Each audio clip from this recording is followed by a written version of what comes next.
કે 30 વર્ષથી તમારું શાસન છે.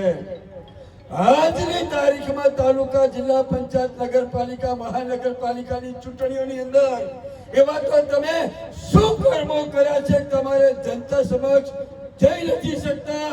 લોભ, લાલચ, પ્રલોભન, ધાક ધમકી આપી અને લોકશાહીનું હત્યા કરી રહ્યા છો. નું નામ જો તમે ભૂલી ગયા અને મનાવતા મનાવતા સભી તારીખ જાતી રહે. એટલે ઘણી વાતો છે તમારી વિધાનસભાની અંદર છતરા થી સદરપુર વાળા જે બ્રિજની મેં માગણી 3 વર્ષથી કરી છે.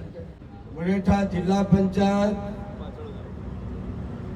ના ચૂંટણીના મધ્યસ્થ કાર્યાલયના ઉદ્ઘાટન પ્રસંગે આપણી વચ્ચે ઉપસ્થિત આપણા જિલ્લા પંચાયતના ઉમેદવાર ભાઈ રાજુભાઈ જોશી, ગોગાપુરા તાલુકા પંચાયતના ઉમેદવાર પરમાર ભેમાભાઈ, જૂની ભીલડી તાલુકા પંચાયતના ઉમેદવાર મોદી કાંતાબેન, છત્રાણા તાલુકા પંચાયતના ઉમેદવાર રબારી રમીલાબેન, બળતો બોલે જેટલી વેદના હશે તાર ધણી બોલ્યો હશે. અને એવા કોંગ્રેસ પરિવારમાં પરત થયેલા ભીલડીના સરપંચ ભાઈ કાંતિભાઈ માળી, મનુભાઈ જોશી, દશરથભાઈ જોશી, ગેવરભાઈ સોની, બચુભા અદેશી, અહીંયા ભારતસિંહ બેઠા છે, સૌ સન્માનીય આગેવાનો બેઠા છે. સવિશેષ તાળીઓના ગડગડાટ પાડો સુરેશભાઈ મલાભાઈ દેહૈના.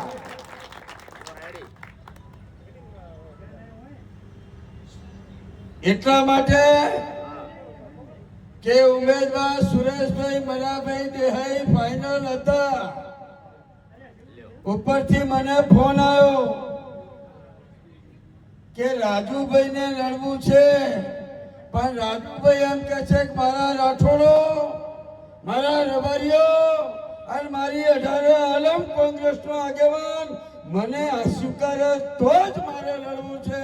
નકે પૈસા પાર્ટીએ નક્કી કરેલા સુરેશભાઈને હું ગભા ઉપર બેસાડીને મુનેઠા જીતાડવા નીકળે.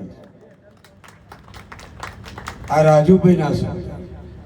મેં રબારી સમાજના 10 આગેવાનોને ફોન કરીને એમ પૂછ્યું કે શું કરશો? કે અમે તો કોંગ્રેસ પરિવારના છે ને મારો પરિવારનો મોહ જે નિર્ણય સાથે અમારે માથા ઉપર ચડાવી દેવું પડે. સાહેબ એક ટકો ચિંતા ન કરો, રાજુભાઈને ફોન કરીને કહી દો કે ઉમેદવારી પત્રની તૈયારી કરે. કાંતિભાઈ, આ પરિવારની ખેલદિલી છે, આ કોંગ્રેસ પરિવારની વિચારધારા છે, આ કોંગ્રેસ પરિવારનો સંસ્કાર છે. અને સર્વ સમાજ રાજુભાઈ જોશીને જીતાડવા માટે ગભે બેસાડીને આજે નીકળી છે. એ વંદન કરું છું, દરવેશ સમાજને વંદન કરું.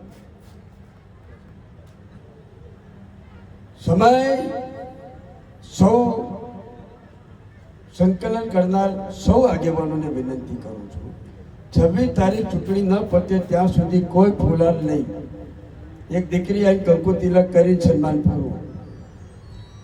નકે કોકનું નામ જો તમે ભૂલી ગયા અને મનાવતા મનાવતા સભી તારીખ જાતી રહે. એટલે ઘણી વાતો છે તમારી વિધાનસભાની અંદર છતરા થી સદરપુર વાળા જે બ્રિજની મેં માગણી 3 વર્ષથી કરી છે. નર્મદા કેનાલના નર્મદાની પાઇપલાઇન થી તળાવો ભરાય, મુનેઠાથી મળી, ભીલડીથી મળી વારંવાર રજૂઆતો કરી છે. અને એટલા માટે હું રજૂઆત કરું છું કે બહારની બોટરની મોટરો મેં હાકી છે. 800-900 ફૂટે મારા ગામમાં તળ જતું રહ્યું હતું. અને કન્સલ્ટિંગ કંપની એની કામગીરી કરી રહી છે. અને ટૂંક જ સમયની અંદર એ પાઇપોથી તળાવ ભરવાનું ચાલુ થશે. એટલે એવા પોસ્ટો મૂકે છે, એટલું હાસું હોતું નથી. હું અહીંયા બેઠા સર્વ સમાજના આગેવાનોને વિનંતી કરું છું, અને ભારતીય જનતા પાર્ટી બરાબર મીડિયા પત્રકાર મિત્રોનું પણ સન્માન કરું છું, પણ બે શબ્દ કઈ મારી વાણીને વિરામ આપું છું કે 30 વર્ષથી તમારું શાસન છે. આજની તારીખમાં તાલુકા, જિલ્લા પંચાયત, નગરપાલિકા, મહાનગરપાલિકાની ચૂંટણીઓની અંદર એવા તો તમે શું કર્મો કર્યા છે તમારે જનતા સમક્ષ જઈ નથી શકતા. લોભ, લાલચ, પ્રલોભન, ધાક ધમકી આપી અને લોકશાહીનું હત્યા કરી રહ્યા છો. તમે હારા કામ કર્યા હોય તો ધોન વસ્તીગત મત માંગવા, કેમ વસ્તી જોડે મત માંગવા નથી જઈ શકતા?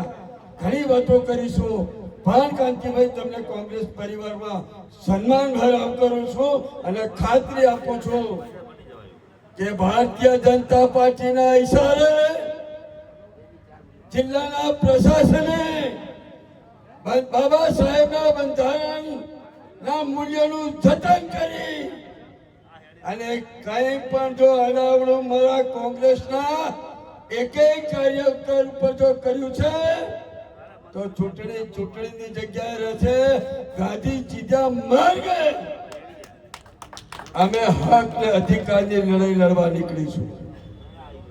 એક પણ મારા કાર્યકર લોકશાહીની ઢબે ચૂંટણી લડશે.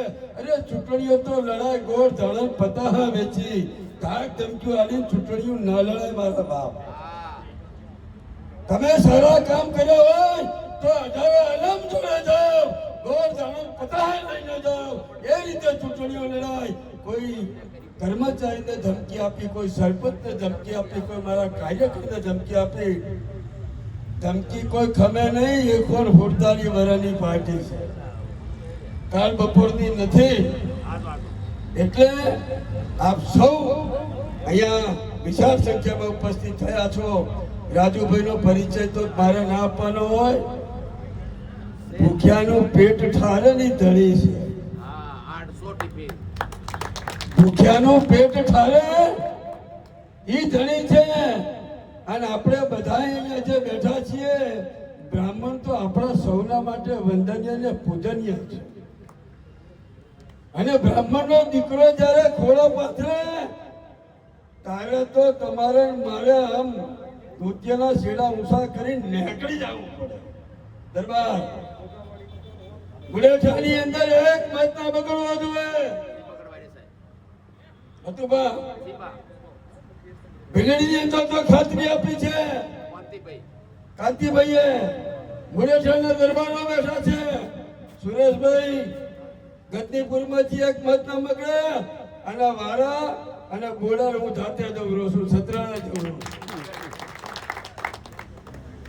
જેટલું આવે એ લઈ લેજો પાછું હો.